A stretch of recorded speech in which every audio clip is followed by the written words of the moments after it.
Hi, welcome to the QlikView session. Let's see what we have covered in our last class, right? So we are working on our KPIs and we are creating charts and graphs out of to display our KPIs and how they are performing, right? So we have covered bar chart, line combo, and we have seen what is a container object and how exactly it works. We have seen the scatter chart. We have seen some buttons, the actions which buttons performed, and how we can use buttons in various scenarios. And we have seen the statistics box, right? So now we are going to look into our till yesterday we were like looking into our analysis sheet. Okay, now we are going to look into our dashboard sheet. Okay, a dashboard sheet. First we'll look into the concept of what is the linked object and how does it exactly work, how it is different from other kind of objects. All right, then we'll look into the gauges and we'll start working on our KPIs again. The last class we have copied our analysis sheet, right, and we have renamed it to a dashboard and we have promoted it before the analysis sheet so that we can get a same look and feel of the analysis and the dashboard sheet, except the graphs would be changing and the middle frame, which consists of graphs and other charts, will now be having some different types of charts we'll be using. In the analysis sheet we have used a container object which contains three charts in it and a scattered chart below the container object, right, and rest everything is same in the dashboard sheet apart from these two objects. Let's see first what exactly this linked object is, right? So what we are going to do is we'll take this aircraft type, we'll copy this first.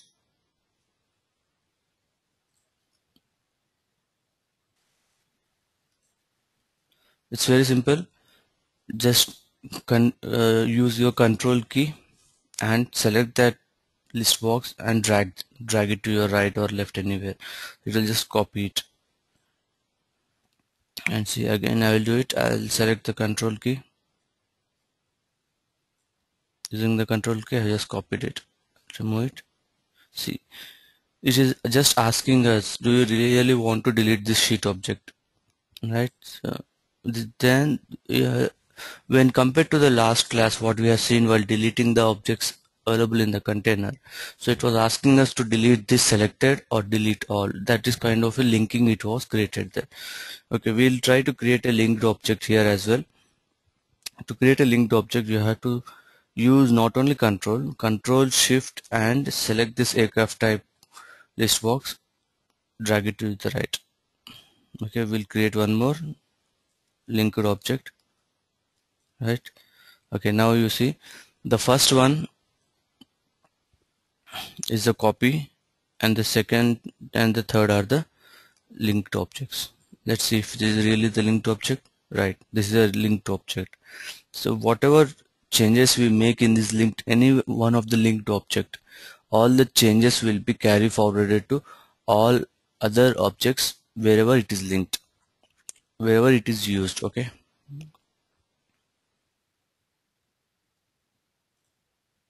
so we'll rename this. We'll say this is a linked object.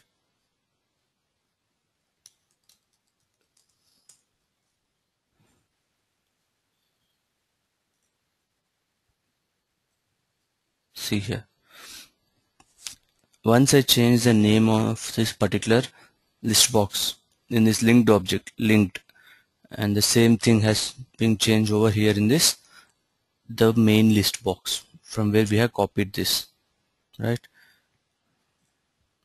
Let's see if this is going to change anything. Copy, nothing. Okay, Let's play around with this. Let's see if any other changes will take effect in the main box. We'll change the font into 10 italic. I'll rather take it 12.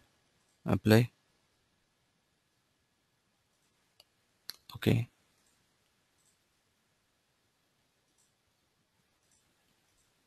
See here. The changes in any of the list box which are linked with each other will reflect to all other list boxes available in the total application across all sheets, irrespective of which sheet it is being used. It will change its property accordingly, which is changed for the first one. So we'll revert back our changes.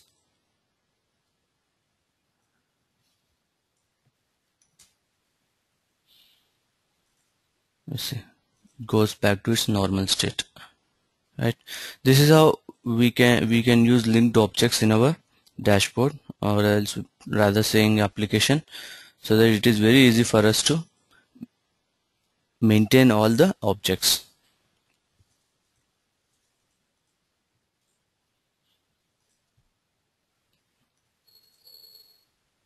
So how we can use this? Just control plus drag will give us a copy of object, just a copy, right? Control plus shift key plus the drag is nothing but just dragging that object will give us a linked object.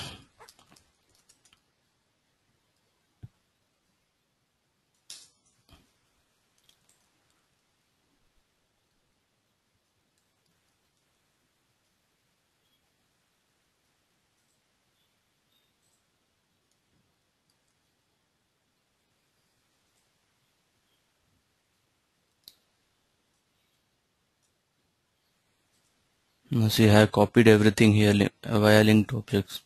I'll show you how I did it. See this, I selected all, Control A. Now you see here all my list box captions turned into orange color. So that is because, if you remember, we have set the property for this caption, right? See, the active caption, once you select a particular list box, the active caption should have a text color of orange, right? So that we can easily identify which list box is being selected. Now here only now one list box is selected. We'll select all. We'll again use Control Shift, then we will push all the objects to the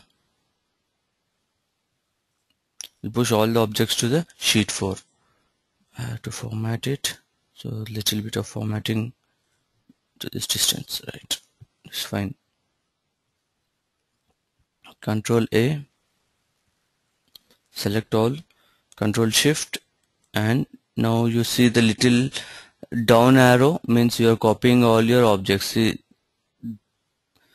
a small chain kind of link is visible there with the arrow. Next to the arrow means we are copying all the linked objects. I have pasted it, right? See, except the carrier group, operating region, everything has come up. Just take this here. Oh,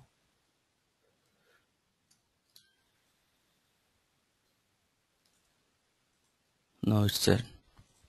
So you have to be very careful while selecting the objects, and then placing the objects just on the sheet, another sheet.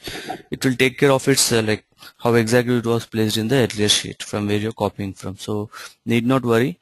So the only thing to be worried is which objects to be copied and if they are really copied correctly or not.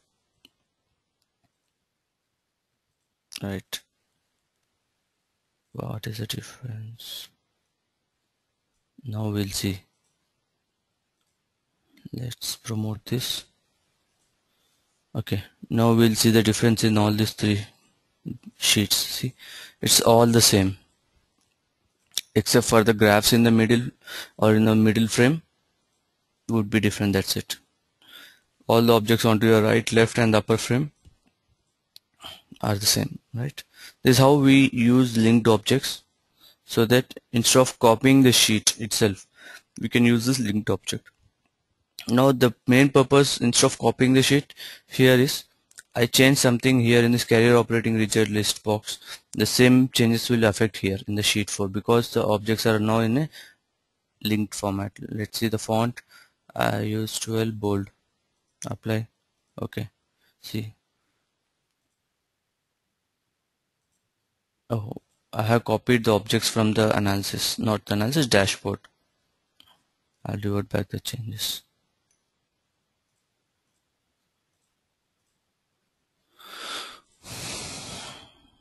"14 bold, apply."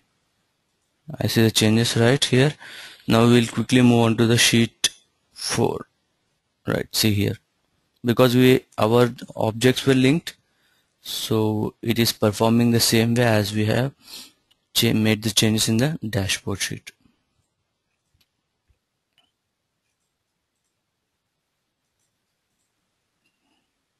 Sheet 4 done. Okay, we'll save that sheet 4 for our later use. Anyhow, we have created our sheet.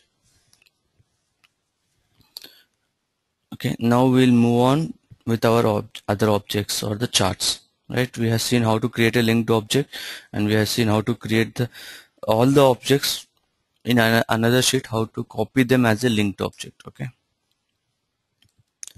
you can copy single object as well.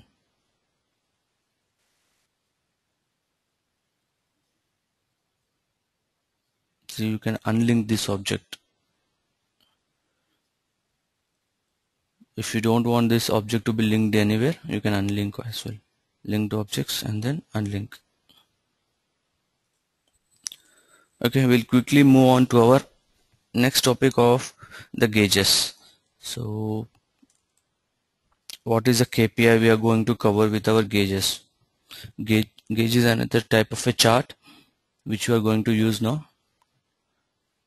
to see how our load factor percentage KPI is behaving. Like, are the airline industry is having a perfect load factor balance, or is it going way beyond the load factor?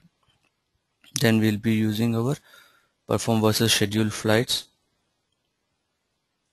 This is another KPI, and we are using our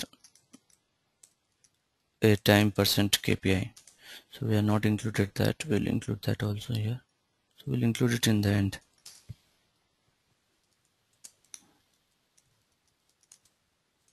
Right? Okay. These are our KPIs to be created in this today's session. Right? So gauges are very important because they give us the bird's eye view in the dashboard tab or the sheet. So these have to be dealt with very care, and as far we have seen about the bar chart, line chart, combo chart, and a container object and a scatter chart, these were very simple. The couple of things to be made note of there, like the way you add the dimensions in the chart and expressions you need to show in the chart.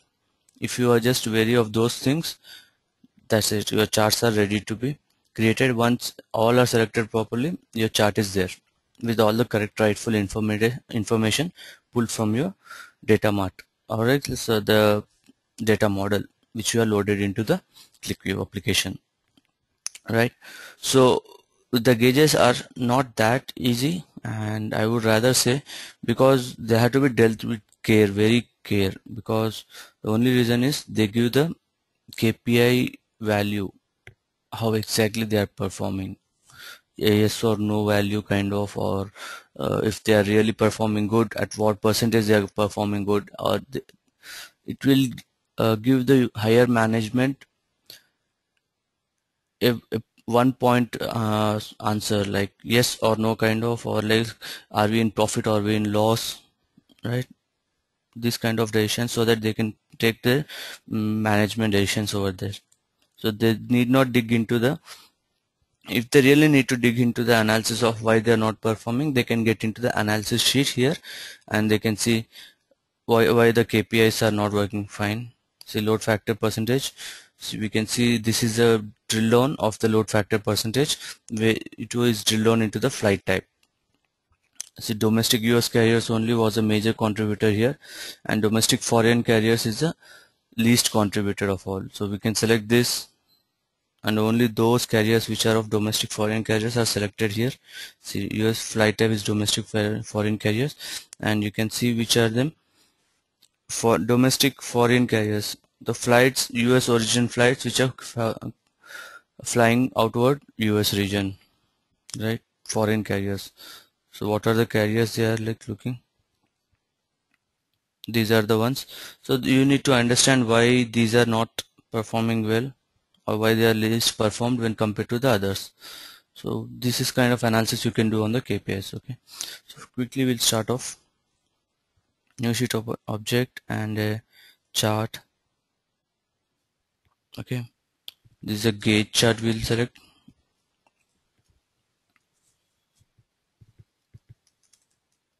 We'll give our title as load factor percent. And one more thing to be identified, we need to remove the show title in chart. We don't want this title because we want only this load factor percentage. Let's see, let's keep it for, let's remove it for now. As in when we create our gauge chart, we'll see if that is required or not. Few options would be required and few options would not be required. Those will be understood only once our chart is prepared and it is showing on the dashboard or the sheet. Okay, we'll quickly move on to next. We are not going to use any dimensions in our gauge chart. The only reason is we are not going to have any kind of x-axis and y-axis. It's just the expression value it has to show there, right? So we'll see. We'll quickly move on to our expressions tab. So what is our load factor? So what we have seen in our load factor chart, just cancel this first and second, right? Okay, what we have seen in our load factor chart, this is saying like number of passengers, sum of number of passengers and sum of number of available seats, right? So how was the formula for this?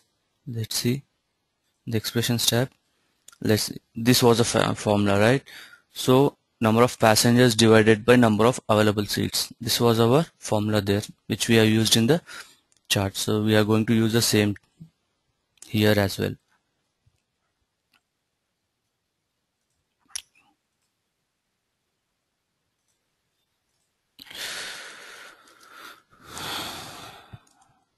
Load factor percent, title in chart, gauge chart. Next, need not be having any dimensions, right? Next, edit expressions. We say this was sum of transported passengers, right, divided by sum of available seats. Right. Okay, let's see this again. Sum of transported passengers, expression is okay, right? Fine. So do we need to give a label? It will give a label again. It's the same label, load factor percentage, so that we can identify our expression with this label name. This is done. Next, sorting is not required. Okay, which one to select? We'll rather go with this only. This looks nice, and this is very plain. Okay, so this looks very nice over here. So we have other gauge styles as well. First we'll create one gauge, okay, with this style. Then once that is created, we'll just select these styles to see how our gauge can be displayed. Okay, this is a main part in the gauges, the presentation, how you want to show your gauge, what is the minimum and the maximum range you want to show in the show in a gauge chart, right? So these have to be dealt with very care. If you miss some point over some small change, small value over here in the minimum or maximum, the whole gauge values will show you wrong. Okay, we'll see how we are performing from a minimum of 0.5 to maximum of 1 value. So this is our minimum range is 0.5 and maximum range is 0.1, sorry 1. And what are these segments, right? So segments are something which will break up your chart into, say our minimum is 0 and our maximum is 1. Okay, how we work this in our chart? We'll go back here, this one, see here, this is the 0.5 and this is 1. So this has two colors now, which says like if we are in, actually this should be other way around, red should be on the left or else right should be on the green, or else this is also fine. When you are speeding your vehicle, it shows like if you are somewhere the needle is onto the green, you are in riding your vehicle in an economy zone, like you are saving your fuel there. And if you are going way beyond the speed onto the red over here, red gradient over here, this says like you are driving in a high speed zone and you are not using the fuel consumption, sorry, saving the fuel here. So you are burning your fuel more because the speed of your vehicle is more. So this is how you can distinguish between the two colors over here. The same way we are going to have segments there. See, the more the number of segments, the more colors you can add here. So as far we have seen only 2 segments here. Let's see, we need 2 more segments, 4 segments. We'll see how we can use these 4 segments. Okay, and the needle, okay, we'll see the needle as well. First we'll create one chart, then we'll play around with these other options. In the presentation tab, we have to look into the indicator mode. It should be a needle or a fiddle to value, what exactly it is.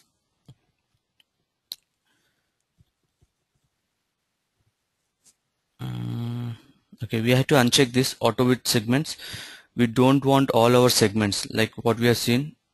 This is one. See, 4 segments we have created. Now our chart is showing 4.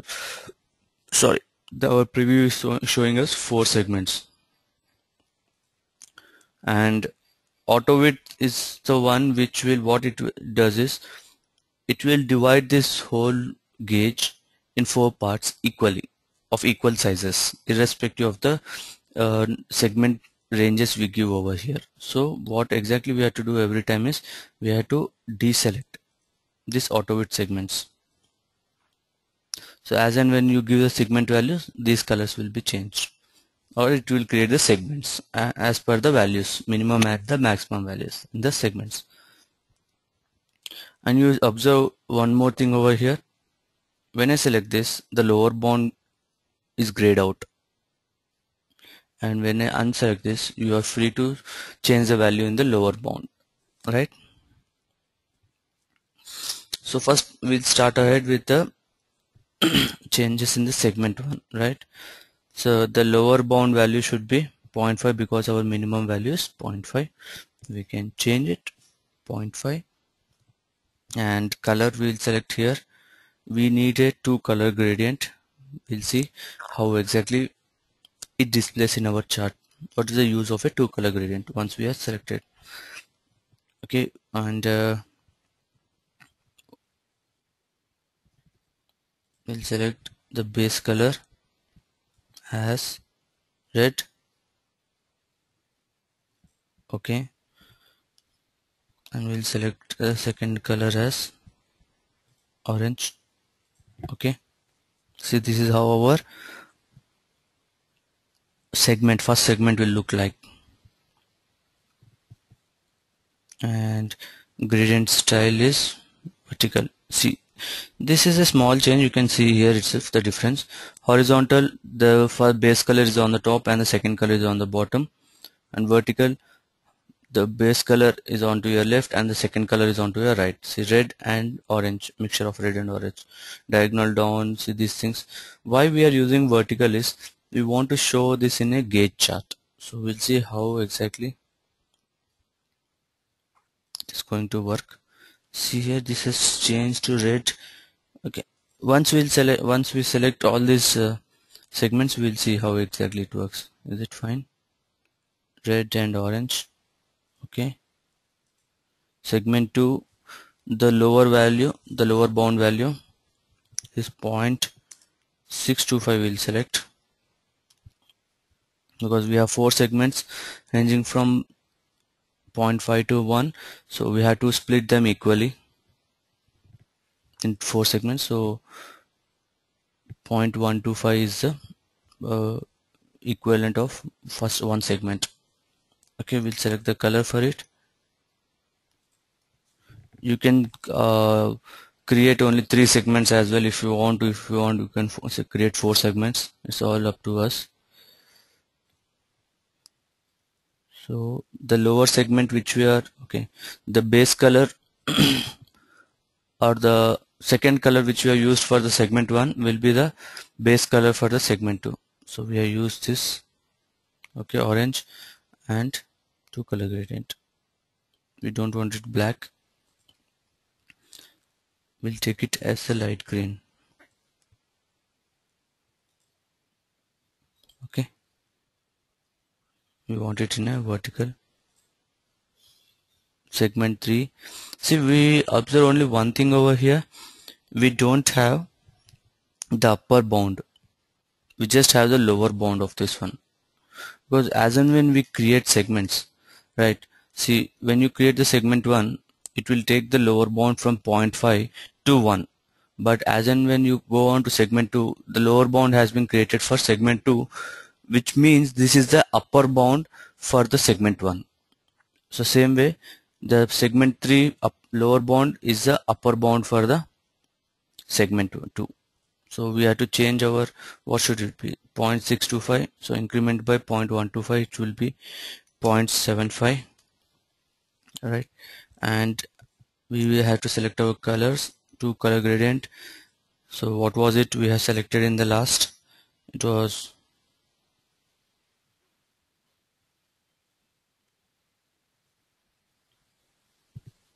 okay, we'll select something else now. Select yellow again, select light green. Okay, okay. See, now you see the changes in the color here. Segment 1 is this color, segment 2 is 2 color gradient again, segment 3 is also 3 color gradient, segment 4, right?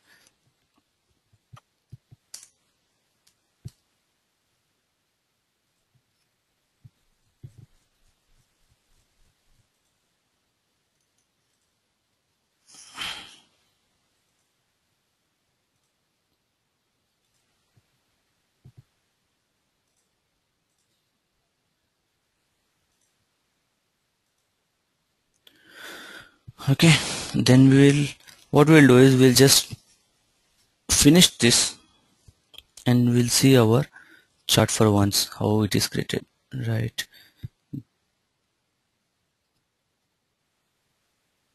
So there is something to be taken care of in segment 2 or segment 3.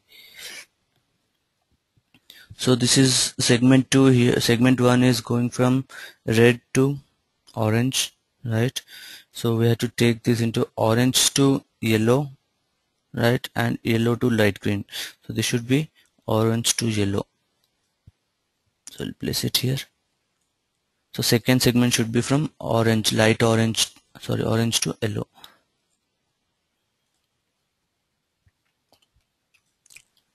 I'll change the color, orange to,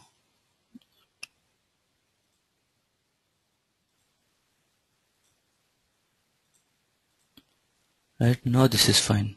So that is not the yellow.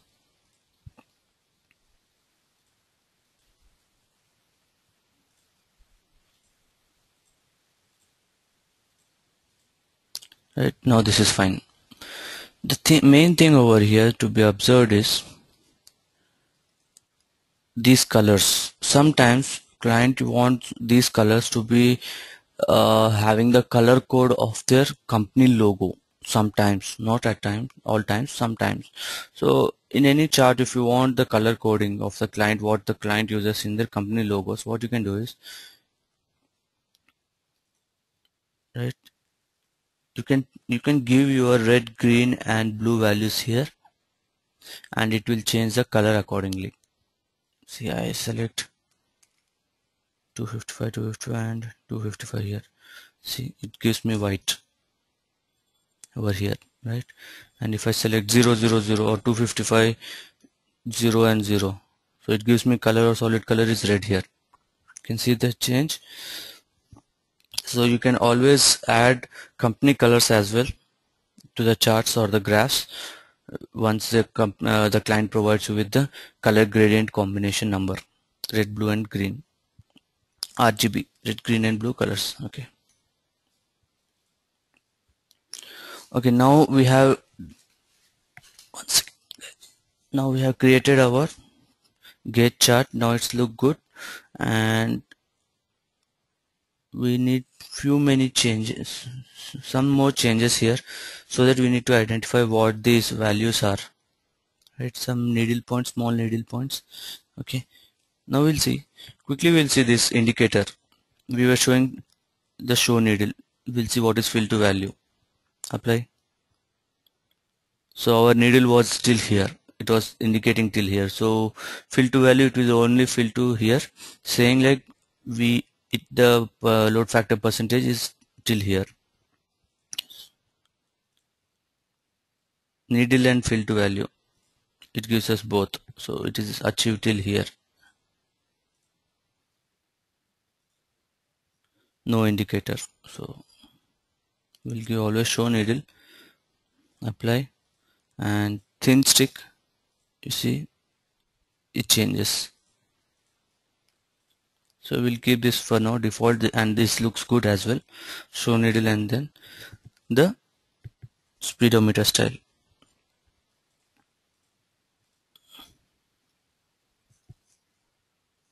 Now we have to make some more changes.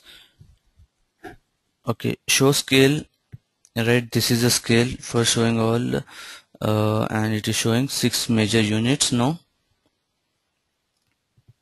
Show label should be every 1 major unit. We'll just apply. Now you see, now our chart looks good, and it is giving us some value there. See, where are we now? Here it is here. So it says like almost near to 80% or 77% we can say. So showing labels on every 1 major unit. This is 1 major unit, 0.5 to 0.6, 6 to 7, 7 to 8, 8 to 9, 9 to 10, right?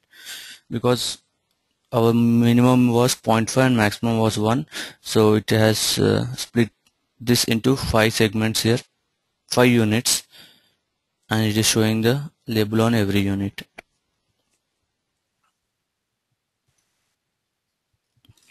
Now any more changes?